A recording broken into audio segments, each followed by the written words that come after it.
Welcome back, brothers and sisters. I am Braden. This is Langley Outdoors Academy, and thank you for stopping by. All right, guys, for tonight's episode, we are going to dive into what happened with the AWB, the assault weapons ban, at the leadership level of the Republican side of this issue. Now, I'm sure you guys are aware we took an L on this one. It got through the House, and that is highly irritating, particularly when you look at everything that happened, because as more and more details come out, the more and more we dive in to understand that the Republican leadership dropped the ball on this one. This could have been a massive victory to hold the Democrats at bay from their infringements upon the Second Amendment for every single American, but they dropped the ball. Everything in this video is going to be linked in the description box below, per usual.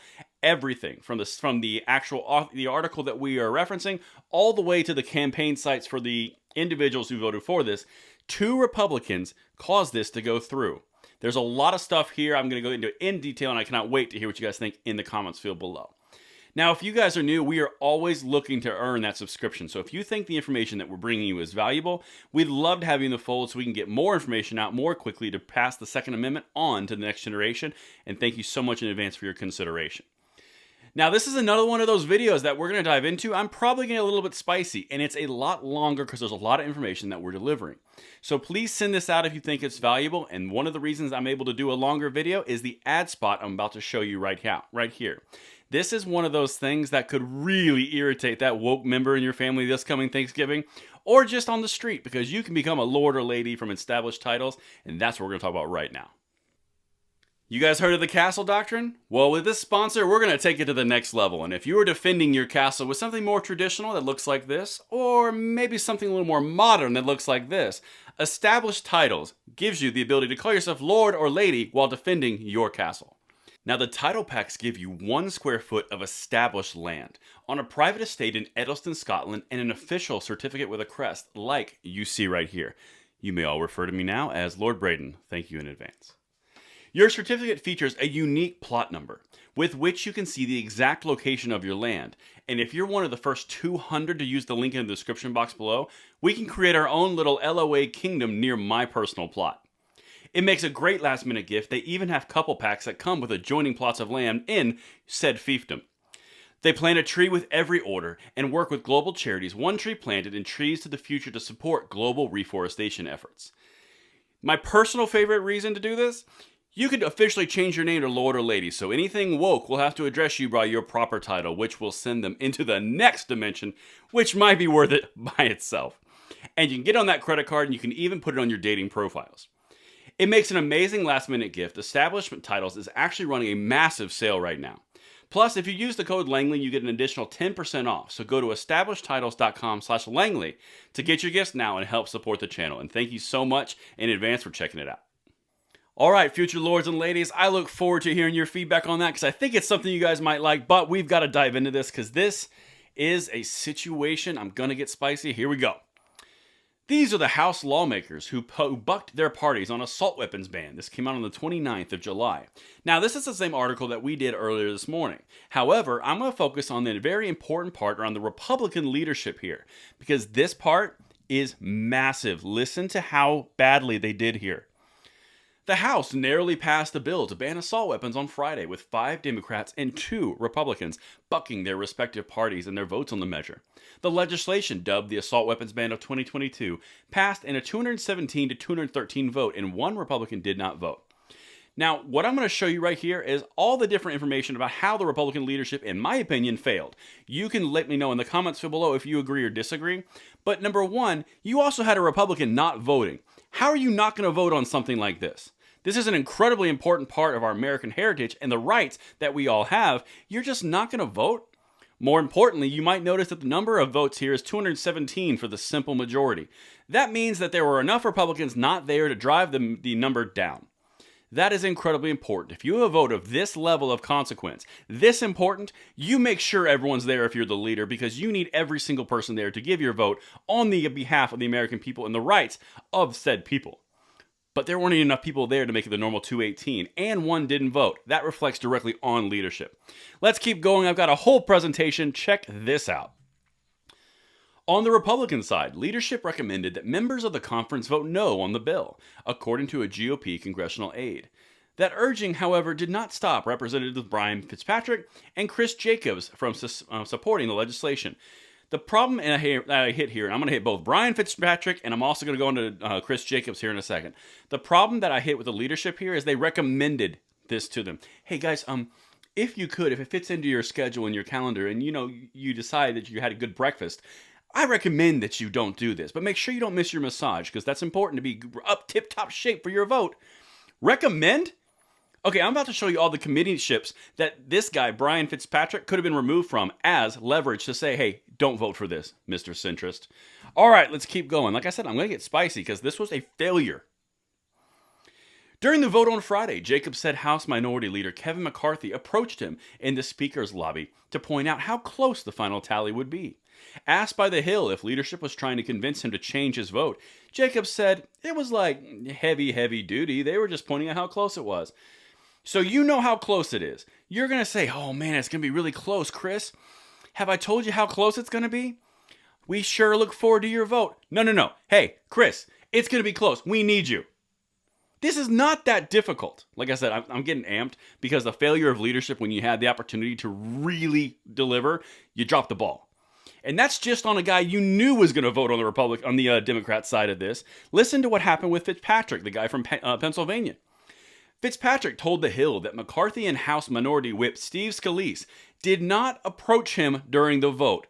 You are the leader of the Republican Party in the House, you are the second in command of the Republican Party in the House, and you don't even talk to a sitting member who's on 3 committees who you could leverage to say, we really need you on this. This is a Second Amendment right. This is something that you're going to need to deliver on. And if not, I'm not sure you can deliver in the committees that you're in.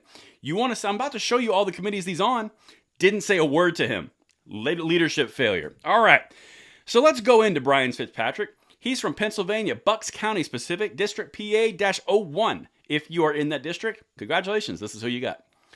Brian Fitzpatrick is a member of the U.S. House representing Pennsylvania's 1st Congressional District. He assumed office on January 3rd, 2019. His current term ends on January 3rd, 2023. Freshman. This is a newbie. Models himself as a centrist. All right, let's keep going.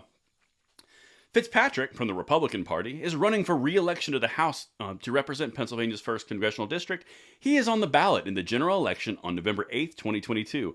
He advanced from the Republican primary on May 17th, 2022, so he's a Republican guy going, okay?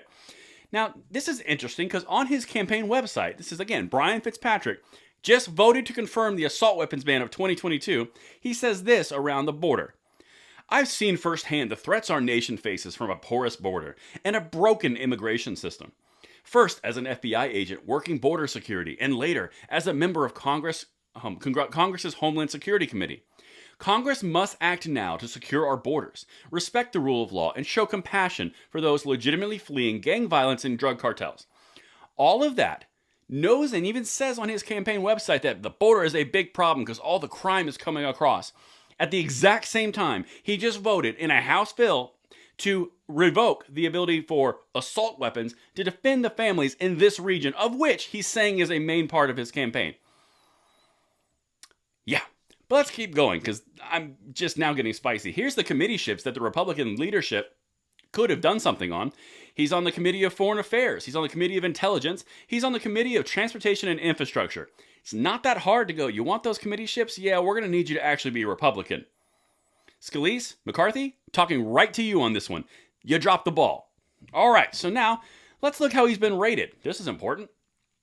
Georgetown University's Lugar Center rated Fitzpatrick as the most independent first-term lawmaker for the 115th Congress.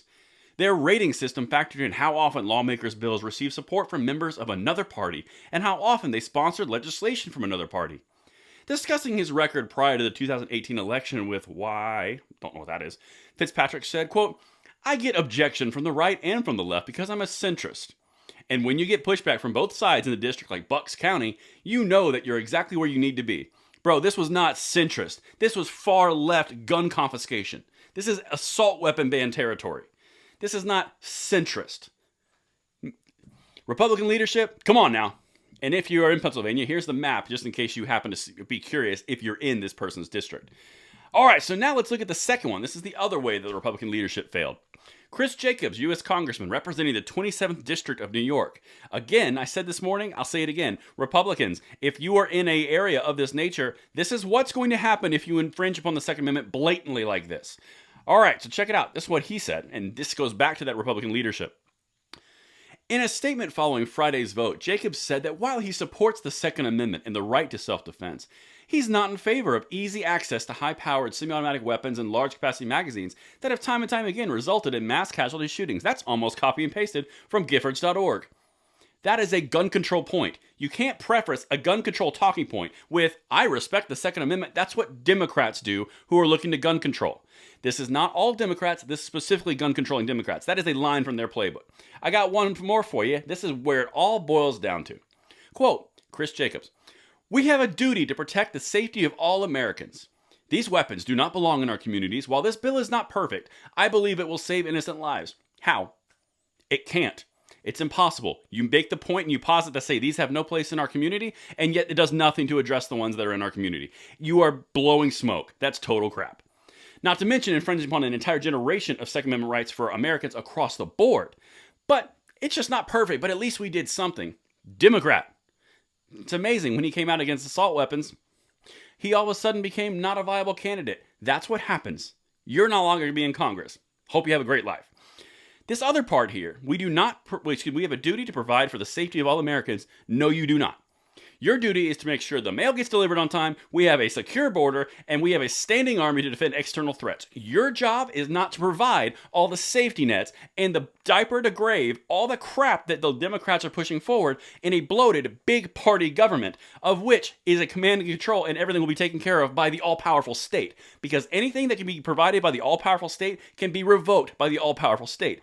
Please see Illinois with FOID cards. Oh, it's just common sense gun control. It just makes sense that everyone has a FOID card, and it's just common sense gun safety. Until they decide, oh, we can just pull those back. We don't need those FID cards. They're doing it right now. I told you I was going to get spicy. And that's what I've got for you guys. This whole example was one big, well, sorry to say example again. This whole situation was one big example of Republican leadership failure. You didn't even talk to a guy from Brian Fitzpatrick from Pennsylvania about his vote. You didn't even try to convince Chris Jacobs from New York. I expect better.